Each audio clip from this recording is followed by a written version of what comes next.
गुरुजी, अपना परिचय दें। मैं ज्योतिषाचार्य डॉक्टर अनूप कुमार जायसवाल, निदेशक श्री रुद्राक्ष अनुसंधान केंद्र, काशी वाराणसी से। गुरुजी, गुरु पूर्णिमा का क्या महिमा है? जी, गुरु ब्रह्मा गुरु विष्णु गुरुदेव महेश्वराय, गुरु साक्षात परम ब्रह्म तस्मै श्री गुरुवे नमः। गुरु पूर्णिमा पर सबसे पहले मैं अपने समस्त गुरुजन को चरण वंदन करता हूं। समस्त देवी देवता इष्ट सभी को मैं चरण वंदन करते हुए गुरु पूर्णिमा की महिमा के बारे में बता रहा हूं। गुरु कहा जाता है कि उसके बिना कोई भी कार्य संभव नहीं है। हम धरती पर आते हैं, मुझे कोई भी ज्ञान नहीं होता, लेकिन गुरु की कृपा से हम जीवन में अग्रसर होते हैं। वैसे तो कहा जाता है कि देवी देवता भी खड़े हों और गुरु भी खड़े हों तो सबसे पहले गुरु का वंदन करना चाहिए, लेकिन मेरा मानना यह भी है कि गुरु के पूर्व एक और गुरु होता है, वो है माता पिता। हम सबसे पहले आज अपने माता पिता को भी वंदन करते हैं, प्रणाम करते हैं, क्योंकि माता पिता के बिना कोई भी ज्ञान नहीं है। पहले जिंदगी का पहला शब्द माँ ही सिखाती है, पिता ही सिखाता है। तो गुरु पूर्णिमा के दिन जहां एक तरफ गुरु का वंदन करना चाहिए, वहीं माता पिता को भी समर्पित करना चाहिए, क्योंकि माता पिता के बिना कोई कार्य संभव नहीं है और वही सबसे बड़े गुरु हैं। उसके बाद जो हमें गुरु मंत्र देते हैं वो भी हमारे गुरु हैं। उसके बाद जो हमें जीवन में एक मार्गदर्शन देते हैं, जो हमें कुछ सिखाते हैं, क्योंकि हम एक नादान बालक होते हैं, तो हम बालक को कोई मार्ग देता है तो वो गुरु देता है। इसलिए गुरु की महिमा बहुत ही जबरदस्त हमारे शास्त्रों में बताई गई है और गुरु को प्रतिदिन नमन करना चाहिए, प्रतिदिन उनके दिव्य मंत्रों का जाप करना चाहिए। और यदि हम प्रतिदिन दिन का शुभारंभ गुरु के मंत्र से करते हैं, माता पिता को समर्पित चरण वंदन करके करते हैं, आप देखेंगे जीवन में कभी भी असफलता प्राप्त नहीं होती, क्योंकि गुरु का दिया हुआ ही ज्ञान हमें मार्ग में आगे बढ़ाता है। आज दुनिया का कोई कितना बड़ा व्यक्ति हो, चाहे वो किसी दुनिया के किसी भी देश का व्यक्ति हो, किसी भी देश का राष्ट्रपति हो, प्रधानमंत्री हो, कोई स्टार हो, सब गुरु के मार्ग से ही आगे बढ़ते हैं। गुरु के बहुत बड़ी व्याख्या बताई गई है। गुरु के बिना कुछ भी संभव नहीं है, क्योंकि जो भी हमें मार्गदर्शन मिलता है, जो भी हमें सफलताएं मिलती हैं, जिनके द्वारा राह बताए जाते हैं, जिनके द्वारा तरीके बताए जाते हैं, वही गुरु होते हैं। गुरु कई हो सकते हैं, कई रूप में हो सकते हैं, चाहे वो आध्यात्मिक गुरु हो, लौकिक गुरु हो, अलौकिक गुरु हो, जीवन के मार्गदर्शक गुरु हो, हमारे कार्य व्यापार के भी गुरु हो। तो गुरु कई हो सकते हैं। महात्मा गांधी ने लगभग 30 गुरु लोगों को अपना गुरु बनाया था, ऐसा उनके जीवनी और आत्मकथा में पढ़ने को मिलता है। तो उस सब का आज से शुभारंभ माना जाता है। आज के दिन से हमें गुरु की वंदना प्रारंभ करनी चाहिए। आप देखेंगे कि अगर अपने गुरु को साक्षात मानकर कार्य को करते हैं, हम कभी भी जीवन में असफल नहीं होते हैं। जो भी गुरु को नहीं मानता, जो भी इस मार्गदर्शन को स्वीकार नहीं करता, कहीं न कहीं जीवन में असफल होता है। और आप जितने असफल लोगों की लिस्ट देखेंगे तो आप देखेंगे कहीं न कहीं उनके जीवन में पीछे से कोई गुरु नहीं है, कोई मार्गदर्शक नहीं है। तो जो हमारे मार्गदर्शक ही हमारे गुरु हैं, बाकी आध्यात्मिक गुरु तो सिर्फ एक होते हैं और जीवन के गुरु हमारे माता पिता सिर्फ एक ही होते हैं। गुरुजी, इस दिन किन देवताओं की पूजा की जाती है?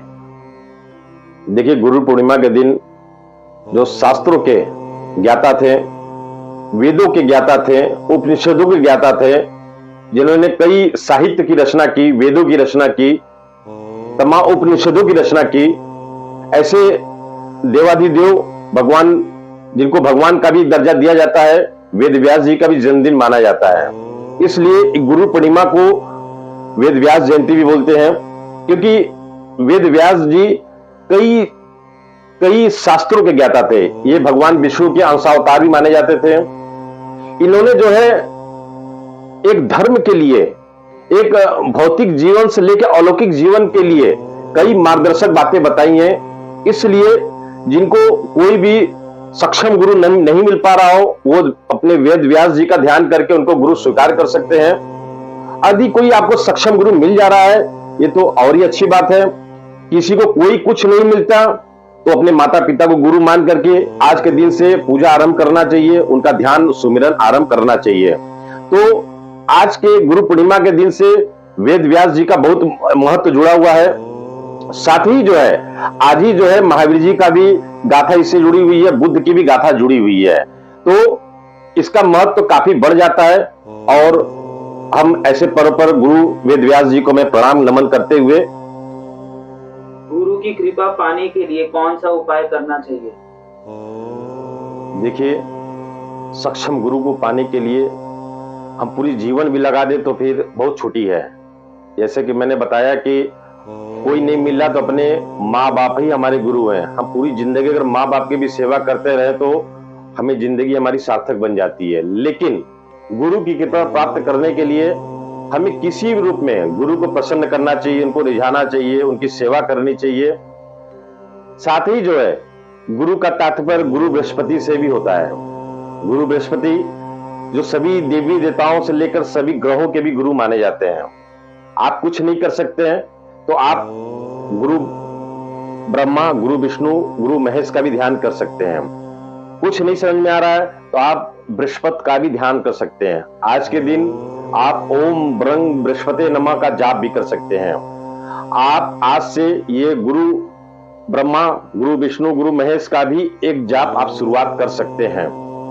बृहस्पति की प्राप्ति के लिए एक पीला हल्दी का या पीला चंदन का आप मस्तक पर टीका लगा करके आप ये जाप शुरू करें। आप देखेंगे कि आपको जो ज्ञान का अभाव अभी तक था वो ज्ञान आपको मिलेगा। आपके मार्गदर्शन, आपका गुरु के मार्गदर्शन से आपके रास्ते खुलेंगे और आप देखेंगे कि जो कार्य अभी तक रुके पड़े थे, गृहस्थ जीवन वालों के लिए बात बता रहा हूं, वो सारे कार्य पूर्ण होंगे, क्योंकि गुरु की कृपा ही सब कुछ है और गुरु की कृपा के बिना कुछ भी संभव नहीं है। ये सत्य है, सत्य है और सत्य है। गुरु पूर्णिमा के दिन 4 राजयोग बन रहे हैं, इसका क्या लाभ है?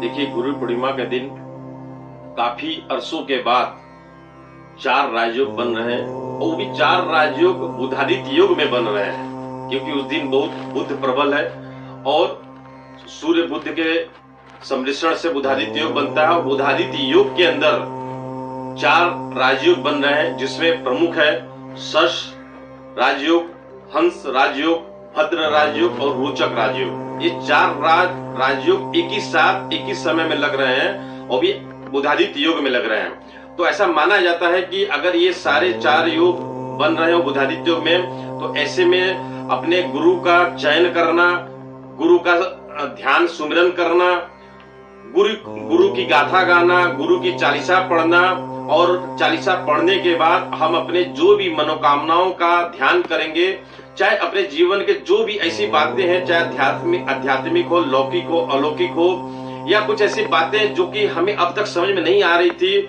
हम काफी अध्ययन करते थे, लेकिन आज के दिन से उस चीज को करने से हमें वो लाभ देगा, क्योंकि वो गुरु की कृपा तो होगी ही होगी। साथ साथ जो है हमें जो इस ब्रह्मांड में से लौकिक और अलौकिक जो भी चीजें हमें हमसे कनेक्ट होना चाहती हैं, वो आज के दिन कनेक्ट होने के लिए बहुत अच्छा दिन है, क्योंकि 4 राजयोग बुधादित्य योग में योग लग रहे हैं। तो आज के दिन से गुरु का सुमिरन करना, गुरु का चयन करना और गुरु को आज से अपना गुरु स्वीकार करना, ये बहुत ही लाभप्रद है और इसको गृहस्थ जीवन वालों के लिए ये बहुत ही महत्वपूर्ण। कोई विशेष जानकारी हो तो कृपया बताएं। देखिए, गुरु पूर्णिमा के दिन ही जो है भगवान शिव ने सप्त ऋषियों को ज्ञान दिया था। आज ही के दिन भगवान शिव ने सप्त ऋषियों को शिष्य बनाया और उनको ज्ञान दिया। गुरु पूर्णिमा के दिन ही जो है भगवान बुद्ध को ज्ञान प्राप्त होने के बाद काशी में यानी सारनाथ में अपने प्रथम शिष्य को ज्ञान दिया था। इसलिए भी गुरु पूर्णिमा का बहुत महत्व बताया जाता है। भगवान महावीर जो जैनियों के गुरु थे, जैनियों के तीर्थकर थे, उन्होंने भी जो है केवल ज्ञान प्राप्त करने के बाद अपने गौतम शिष्य को पहला ज्ञान दिया था और पहला शिष्य बनाया था। इसी दिन जो है जो अमर माने जाते हैं, अजर माने जाते हैं, व्यास जी, वेद व्यास जी, उनकी भी जयंती मनाई जाती है। इस दिन जो है तमाम ऋषि मुनियों ने अपने गुरु को चुना था और आज ही के दिन उन ऋषि मुनियों ने भी अपने शिष्यों को बनाना प्रारंभ किया था। ऐसे हमारे तमाम वेदों में, पुराणों में ऐसी ज्ञान और शिक्षाएं मिलती हैं। तो तात्पर्य सिर्फ एक बात का है कि आज के दिन अपने गुरु का चयन करें, अपने माता पिता को आज के दिन गुरु स्वीकार करके उनके चरणों का वंदन करें। आज ही के दिन यदि आपके अंदर सक्षमता है तो आप अभी अपने शिष्यों का चयन करें।